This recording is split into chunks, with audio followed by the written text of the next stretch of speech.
both of them. Let's look at Ken's list. We're going to be looking at these minor little details as this is a mirror match.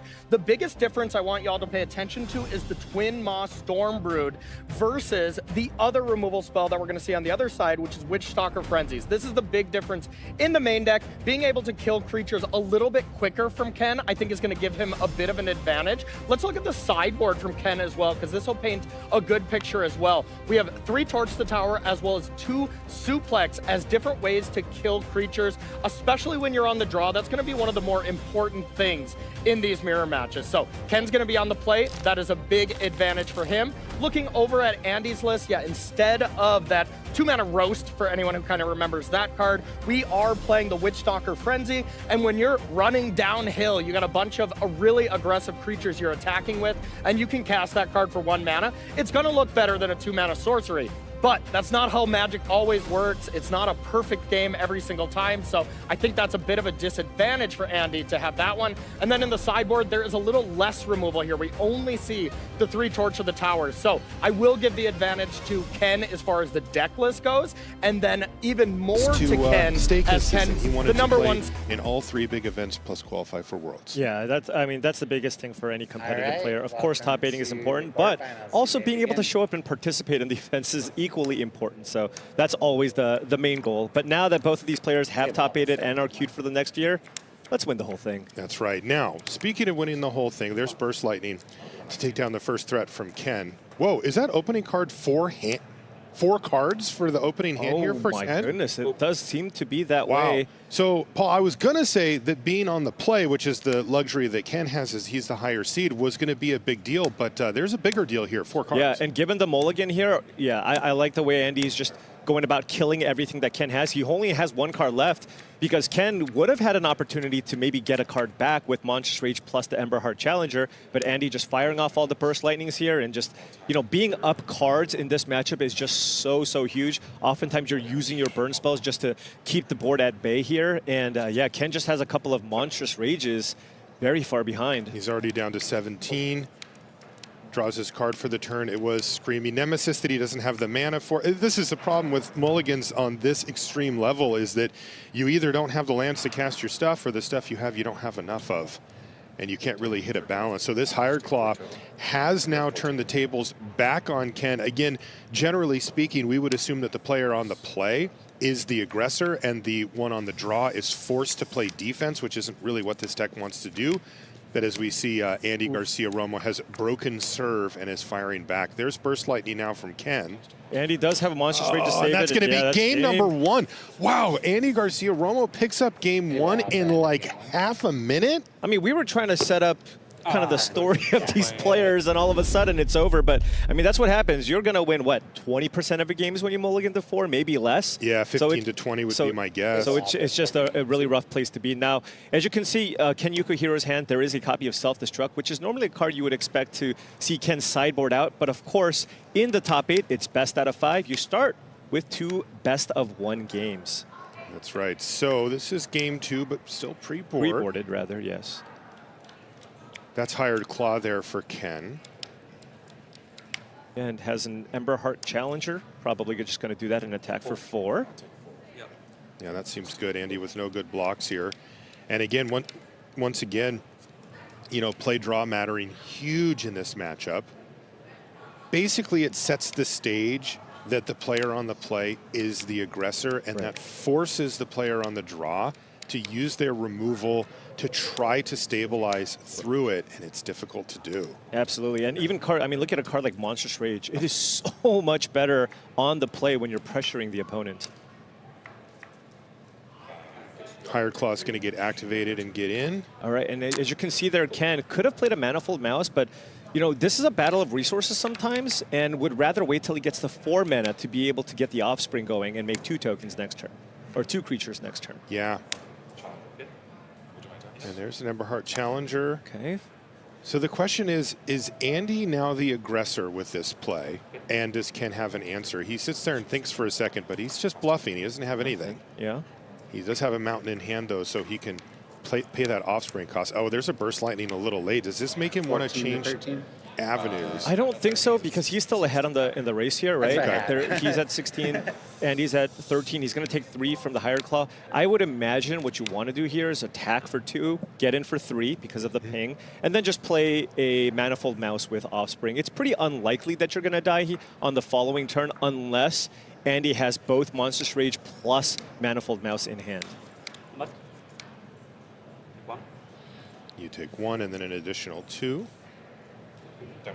Yep. Yeah, Ken's not going to pump, so he is going to make that play that you described. There's Manifold Mouse plus Offspring cost, so basically he gets 2 of them. The Hired Claw is a Lizard. That is the price you pay for playing it, but a premium 1-drop like that's worth it. Small bonus. And yeah, Magebane Lizard. That's a different Lizard. Yeah, Magebane Lizard from Andy Garcia Roma. That's going to be the first card that both of these players are going to be sideboarding out. That's a card that's meant to be decent against, of course, the Ikoria Steelcutter decks. Sometimes it can be decent against the Azorius Omniscience decks. But in the mirror, I mean, it's not really where you want to be. Ken's got Andy down to 10 here in game 2. If you blinked, you missed game 1. Ken mulligan to 4. And it was easy pickings from there for Andy Garcia Romo. Yeah, this is a really big turn from Andy. This is probably the turn where you're going to see him slow down and think a little bit, just because now that you're at 10, like, there are so many different ways that Ken can kill you. However, if Andy chooses to be aggressive here, he does have some prowess creatures, has a Witchstalker Frenzy, but looking to use it defensively. Now remember, the cost reduction on the Witchstalker Frenzy goes both ways. It's not just, normally it's you're attacking and you're playing it for a cheap cost, but if your opponent attacks with 3 things, you can play the Witchstalker Frenzy for 1 mana and kill one of Ken Yukuhiro's creatures. And you can see that Andy has committed to that line with the Witchstalker, because he could have played the Magebane Lizard instead. Yeah, additionally... Does Ken figure this out? Yeah, additionally... Doesn't matter. Right. Sorry to interrupt you, Paul. Go ahead. Additionally, you also just get the prowess creatures from the Emberheart Challenger, so all of a sudden you have really good defenses set up too. It doesn't mean Andy's going to be able to completely turn things around because Ken is still at 16. And look at this. Ken just passed back. Now, Very patient. I have to say that's a good patience, but also Andy's probably pretty happy with that as well. Well, I mean, he's not just dead. Yeah, but look at Ken's hand. That's 2 Burst Lightnings with 5 mana in play. Oh. Burst Lightning in for 4, Burst Lightning in for 4. As long as Ken survives now, he can just kill him with the burn spells in hand. That's 10 damage from his hand with Self-Destruct and double-kicked Burst Lightnings. So Ken sees the line, and at 16 life, plus the defensive stance from Andy last turn, he feels he can buy himself enough time to deploy his entire hand. Yeah, and it's rough. If you're Andy, what do you do? If you attack, then Ken can turn things around and just attack with his creatures as well for damage. Right, and then maybe only 1 Burst Lightning's needed. Right. Okay, so Andy did draw Burst Lightning for the turn. Okay, so that indicates perhaps a more aggressive line here, right? Because now you kind of don't want to waste the prowess triggers necessarily with the Emberheart Challengers. Attack for 6. Okay. Oh, whoa. So he needs to kill him here. Yeah. Right? Because Ken can just hit for 2 and Burst Lightning. Yeah, this is just going to be lethal. Oh, but he has the Magebane Lizard in hand that he can play Right, here. and he played his line. Okay. So this is 9 damage coming in. 9 damage coming in. That'll put Ken down to 7 if he doesn't block. Does Ken have to abandon that plan and start using removal spells on creatures at this point? Yeah, you could potentially, you might have to turn this around and just use a Burst Lightning on the Emberheart Challenger here. Currently sitting at a 3/3. Yeah, the window for a 1 mana Burst Lightning is behind us, but he can still kick it. Now here's the issue though. Ken's thinking, well, what if you have a Monstrous Rage? Right? Sure. Because if you use Burst Lightning on the Emberheart Challenger right now, and Andy has a Monstrous Rage, it is an absolute disaster. Right? And you know, survives. even bigger picture, does Ken win this game if he starts firing Burst Lightnings off? Right. On creatures? Like, what is his plan? Because he's losing. Remember, that Witchstalker Frenzy's on the stack. Ken will theoretically be down to just 1 Manifold Mouse. I mean, you can just block the Heartfire Hero here with your token, right? So let's just think about this. The Emberheart Challengers get in for 8. You block the Heartfire Hero, right? Oh, yeah. What is the Witchstalker Frenzy targeting? Is it the Hired Claw? The Hired Claw. Okay, so, and the Manifold Mouse is a 1/1, so yeah, that's a rough spot, never mind. Oh, right. Yeah. It's not a so 1/2. so you have to take the damage from the Heartfire Hero. Ken says, sorry, thinking. Because then Burst Lightning gets Andy down to 6. You have another Burst Lightning that can get Andy down to 2. But with the 1-4 in the way, yeah, you just don't have enough. Unless you can find a Monstrous Rage off the top. Okay. Right, Monstrous Rage into trample over into self-destruct. Could potentially get it done. Right. Okay, Hired Claw dies. Yeah, he takes it. Ken giving himself outs here. But he doesn't know about the Magebane Lizard, and that is going to be a stop sign Right. for Ken Yukihiro because he needed to be able to get in for that 2 damage. Yeah, going to the face needs a Monstrous Rage here or something along those lines.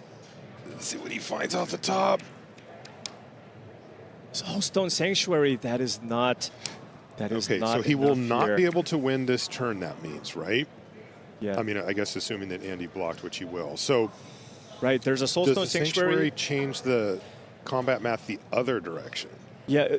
The threat of it. Yeah, I mean, you can turn it on and block here, and Andy is out of spells, but now it's like, if Andy draws a spell, obviously, that's great with the 2 prowess cards, but if he draws a land, he can also activate his Soulstone Sanctuary to get in for a bunch of damage as well. Ken is not in a position here to attack. Probably just has to pass the turn. I mean, alternatively, you can burst Lightning down to Magebane Lizard, but I don't think that's what you want to do either. So now Andy probably should try to go for the kill here. Does he have enough, though? I don't think so. 4 damage coming in. Can he activate the Sanctuary and self-destruct it, so like block and kill something else? He cannot, because he just played it this turn. So if he activates it, it will have summoning sickness. So Can't once you tap turn it it, for mana. so once you turn it into a creature, you can tap it for mana now. Right. But if you turn it into a creature, it's got summoning sickness, so you can't activate it and then play the self-destruct. Now you can't play the burst lightning still. Right. So you can still try to. So he can activate it and throw it. He can tap it, but he can't block and throw it. Right. Okay. Exactly. Wow, this is a really, really close game. Andy drew, whoa, Screaming Nemesis. Yeah, so what happens if you just play the Screaming Nemesis as well? 2, 4, 5, 6 damage coming in. 1, 4, 3. Okay. There's Screaming Nemesis. There is Screaming Nemesis. Now, Ken Has perfect info at this point. God, I love this. Andy playing a little bit of offense and defense here, just trying to make sure he can't possibly die. And now, if you're on Ken's side, you can activate the Sanctuary, block the Heartfire hero, and take 4, go to 3. Does he have enough then? Oh, but there's a Magebane Lizard in play. So let's say you block the Heartfire hero and you take 3 from the Screaming Nemesis. You go to 3. Then if you play 2 spells on your turn, it wouldn't work. Oh, if Ken draws a land off the top here. Okay, so if Ken draws a land off the top here, we're looking at 7 mana, correct? That's Yes. enough mana to kick Burst Lightning and cast Self-Destruct. So this is what you do. You play a Burst Lightning for 4 on your turn, right? You take 1 damage from the Magebane Lizard, you go to 2 life, then on your opponent's upkeep, you self-destruct, Magebane Lizard deals 1 damage to you, and then you kill your opponent for the 3 damage from the Soulstone Sanctuary. So he needs to find an untapped land. Untapped here. land would get it done here. There's the Burst Lightning upstairs down to 2. Oh, this also works. You can just activate. Actually, this is even better, in fact. You activate and self-destruct. Yes, there's the Sanctuary, and it doesn't have summoning Yeah. sickness anymore, and that is just enough to get Ken Yukihiro over the line and even things up at just 1 game apiece. This is exciting stuff, right? I know you think, oh, it's mono red, they just play all their stuff. No, it actually plays out in very intricate ways. Well, the thing is, when you're playing a creature matchup with on both sides where there's a lot of aggression and there's a lot of removal, it's a highly interactive matchup, right? It's like, do I use my burn spells to clear the board, or do I change gears? Like Ken had a really aggressive start there, and he's like, well, you know what? I can't actually win through damage anymore. Completely changed his strategy and just burned him out. So there's lots of different ways you can kind of approach this matchup. So it's a lot more interesting than the, oh my gosh, it's the mono red mirror. What can you? The games are actually very interactive. That's right, and we're going to get even more interaction because the players are going to be consulting their sideboards. While they do so, we'll take a short break. When we come back, we'll have Game 3 of our opening quarterfinal here from Vegas. Don't go anywhere.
Welcome back to coverage here of Top 8 Sunday at Pro Tour Final Fantasy.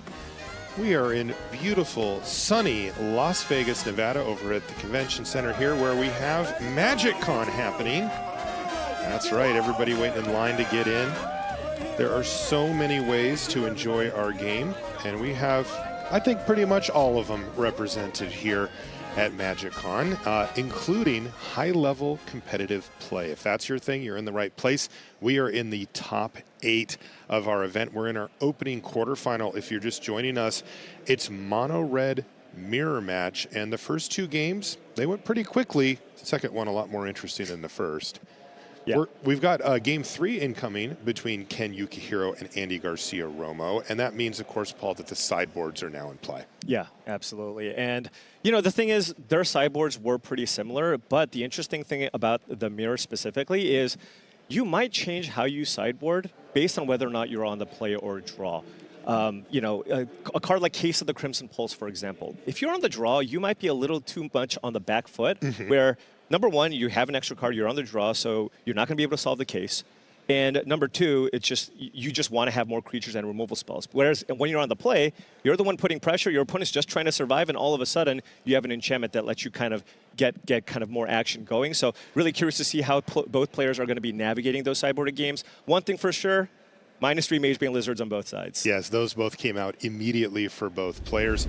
And let's check out game number 3 as we come down. I mentioned it at the onset of the round here, but being on the play or the draw is important no matter the matchup, but here it's particularly critical, not just for your chances of winning, but also for the way that you play it out. The person on the play will most likely be the aggressor, and it's up to the defensive player, the person on the draw, to try to stem that bleeding and turn the tables back around so that they can be aggressive. As you see, Ken use Burst Lightning on Hired Claw immediately, but he is going to take a couple from the challenger. Yeah.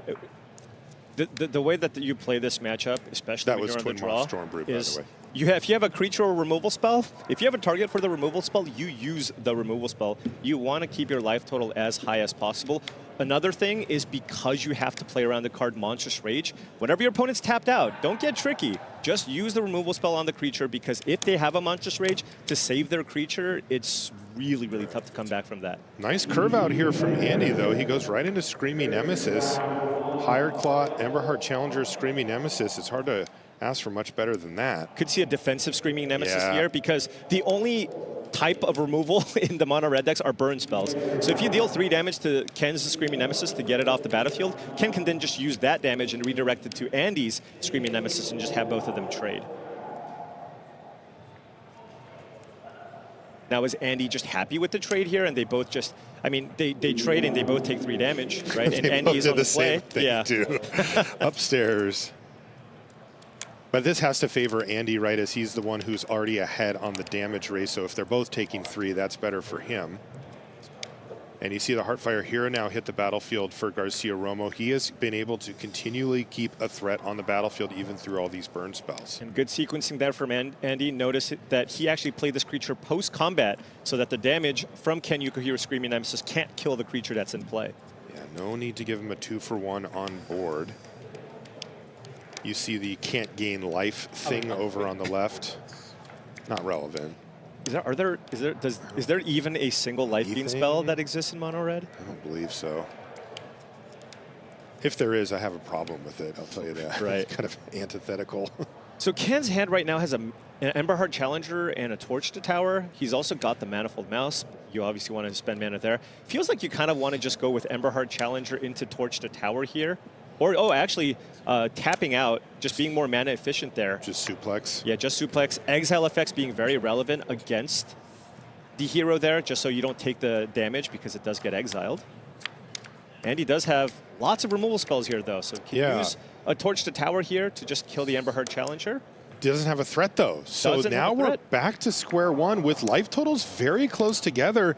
Who can seize the day? Wow, it's Ken Yukihiro with the big play. Anytime you can spend 4 mana, well, on anything in this deck, it's going to be big. Yeah, and Andy's hand is just, it's just a handful of burn spells. He might have to just fire off both of his burn spells to kill the mice that are in play.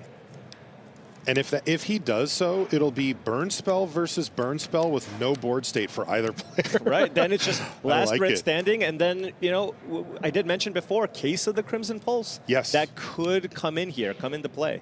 And Andy has access to that. He brought that in. Ken has it in his sideboard, but I do not believe he brought it in because he was the player on the draw. Now, you might see him bring it in if he loses this game and is on the play next game. So Ken is just going to use both of his lands to just pump, but Andy's just going to be forced to 2-for-1 himself here. Kill that. Then maybe use another, maybe Witchstalker Frenzy here. Yep. All right, you got to do what you got to do, right? Yeah. It doesn't feel good. And now it's 2 burn spells each, Paul. Right, so the best, honestly, the best draw here is Manifold Mouse, right? Right. That requires 2 removal spells. Which we just saw. There's a mountain off the top for Ken. I don't see any sanctuaries either. So no sanctuaries, all right. It's just top deck mode here. I like this. Sometimes you have those really interesting games. Right now, it's just what can you find? That is a hired claw. Can give it haste. This is, and you can kill it here. There's a Torch the Tower window. He's going, please don't have Monstrous Rage. Yeah. All right. Yeah, you saw he played the Witchstalker's Friendly second last turn just to make sure that Monstrous Rage wasn't a factor. Okay, and it's a hired claw. 1 threat. Will it stick? Now, Andy does have a Monstrous Rage here, and he's going to use it. And Ken says, okay. Okay, he's going to take a bunch of damage here. Now, Ken does have the Charring Bite on the following turn, but this is a very big chunk of damage coming in. What is it, 5? 6 damage with the ping. Oh, Ken is down to 6, but will have the removal spell here. And he found a mountain, so he is not able to put another threat going. All right, so 14 to 6. Nothing in play on both sides. Ken's just begging for a Look at those graveyards. Off the top. All these lands, too. Right. They are loaded. I mean, given that Ken is at 6, Screaming Nemesis would be an absolutely incredible draw. It's a mountain go. Oh! What did there's he a find? Screaming He found Nemesis. his own Screaming Nemesis. Okay, now the clock starts here from Ken's side. That was a great draw for Ken. Another land for Andy. Is Andy flooding out? Okay. Down to 8. 8 he to is. 6. All They're mountains both flooding out. For both players. Go. Can Andy find something here? Oh, he found something. It's a Heartfire Hero. And you can pump it twice. This is an attack for 4 because there are 2 Rockface Villages in play. Wow. That'll put Ken down to 2. All right, let's see what Ken draws. Charring Bite off the top would be incredible. Charring Bite would be the win. Look at him. He's peeling for Charring it. Bite. It's a, what is it, a red card? Yeah, it's a red card. It's Heartfire Hero. Ooh, that's fine though because Would Frenzy also be GG? Heartfire Hero with 2 Rockface Villages is an attack for 7. Oh! Right? 3, 4, 5, 6, 7 damage. He's 1 damage short here. So he might have to play a defensive Heartfire Hero and not even pump it. You can't pump it because if he pumps it into a 2-power creature, all Andy has to do is attack with his 2/2 Heartfire Hero. And if they trade, then Andy kills him. He so you have to play die. You have to play a naked Heartfire Hero here just to survive. And if it dies, it's only doing 1, exactly. so it wouldn't be it's lethal. Not lethal, right? Yeah. Okay. Andy has so many draws here to just win the game. Can he find the top deck? It's a Rockface Village. Is that enough? No, it's still just not. a chunk. It's not. But so here's what happened. Andy has to attack, right? Right. So if Andy attacks, Ken Yuko blocks. That'll put Andy down to 4. Screaming Nemesis attack puts you down to 1. So. But then he's dead on the crackback. So Ken is going to have to top deck something. All right, just fully pump up the hero. That's kind of the only line that you have because, you know, Andy Garcia here. What are you going to do? Keep the Heartfire Hero on defense, maybe? Probably better to just hope Ken just draws a land. Yeah. And attack and go down to 1.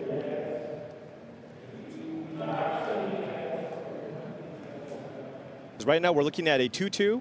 If you, I guess pumping it doesn't actually matter.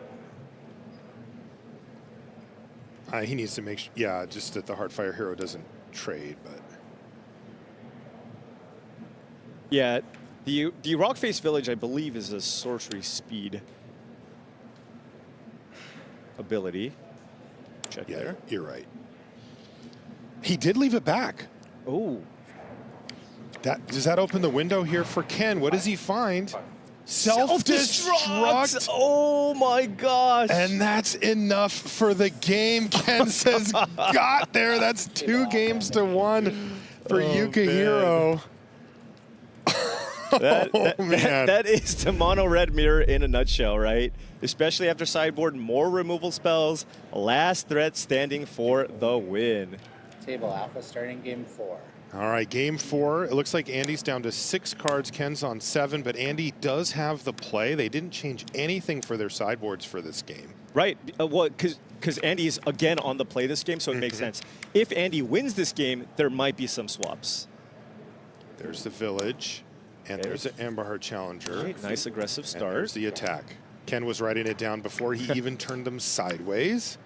Ken does have the classic turn 1 Heartfire hero into turn 2 Manifold Mouse, so he can crack back for 4 damage here as well. But Andy's hand is excellent, does have 2 Torch to Towers and a Witchstalker Frenzy. With threats, yeah. Right? With like another mountain, the Rockface Village does not allow you to actually double spell this turn. Right. So, you know, it is in his best interest to fire off one of these removal spells. Well, while the getting's good. And Ken is not going to block because the Higher Claw can pump here. And then before damage, he will fire off probably one of these removal spells, probably a Torch to Tower on the Heartfire hero. And then get that prowess trigger. Yep. So 4 more after the 1 from the Higher Claw go. No mountain though. But Ken's hand, I mean, he's got the lands here. He's got the Screaming Nemesis, actually just one of the best cards in the deck, full stop. Great in the mirror, just good in basically all matchups. Yeah, one of the best cards in the format. Right. Could consider now playing a defensive Screaming Nemesis, right? It's just like there's not too many things Andy can do. It's just you play that on the defensive end and you think, okay, what's the worst that can happen? You kill it and I just kill one of your creatures. Yeah, and that's what he's going to do here.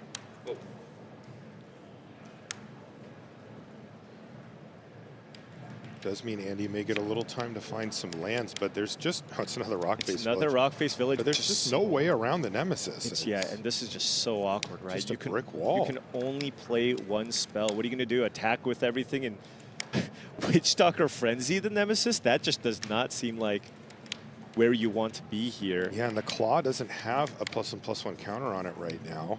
Yeah, so just no good attack here. I think Andy's just going to have to probably just play Rockface Village. Now, he does have the ability to pump the Emberheart Challenger here. Maybe find a mountain off the top, right? With the Rockface Village in play. You turn the Emberheart Challenger into a 3/2.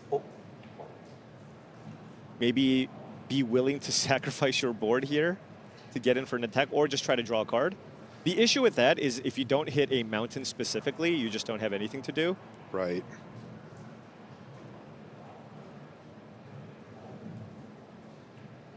And he still has removal that he can use on the mouse.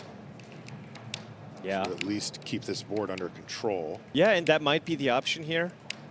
You just kill the mouse now when you can, and then you pass. And then, but the issue is then on Ken's side, he's going to play a Manifold Mouse with the Offspring cost. Get 2 tokens in play. There are issues. No doubt about it. Andy Garcia facing down a Screaming Nemesis, and it is a huge problem for him right now. Ooh, and Ken's turning it sideways. This is what we call breaking serve, Paul. Yep. And Andy's absolutely going to take it. I mean, especially because he drew Monstrous Rage, he now has the ability to potentially just kill Andy next turn if he taps out. Right? Just give one of your mice double strike, +3/+1. That's 8 damage from one of the mice. It feels like Ken's drawn the high end of the curve here, right? Nemesis into kicked mouse, or offspring mouse, if you will. And, I mean, he spent 7 mana. Yeah. The last 2 turns. Andy, he spent 1 last turn, and maybe 1 more this turn. All right, that's potentially 5 damage coming in. Is he just going to try to take care of the mice? Yeah, you could just keep the mana up here, right? And just not do anything. I think at this point, especially given that you saw Ken attack there, right? You have to think something might be up, like Monstrous Rage, or maybe Ken's thinks he's very, very close to killing Andy. And if that's the case, just make this attack, keep up mana for potential Burst Lightning or Witchstalker Frenzy on something like a Monstrous Rage. Andy's thinking, okay, well, but do I just go for maximum damage here? Right, he can play which... Yeah, you're at 9. Oh, and this is great because this forces Andy to tap out if he wants to kill the Manifold Mouse. Ken's going, look, if you want to pay 2 mana to pump your lizard, claw? by all means. Because now he's tapped out. Yeah, and now, I mean, that's at least 8 damage from the Manifold Mouse from the right side. Wow, what a block there from Ken. Right. Oh, no, excuse me. That's he gets even more. to pump as well. Does he have lethal here? Yeah, that's 10 damage on the right side with the Screaming Nemesis. That's 13 damage coming in. And there's no way to block to get around any of it because Double Strike, Trample, and the Nemesis. Is this Ken Yukihiro advancing? That's 11. 2, 10, 13. This one goes to 11. That is Ken Yukihiro advancing to the semis.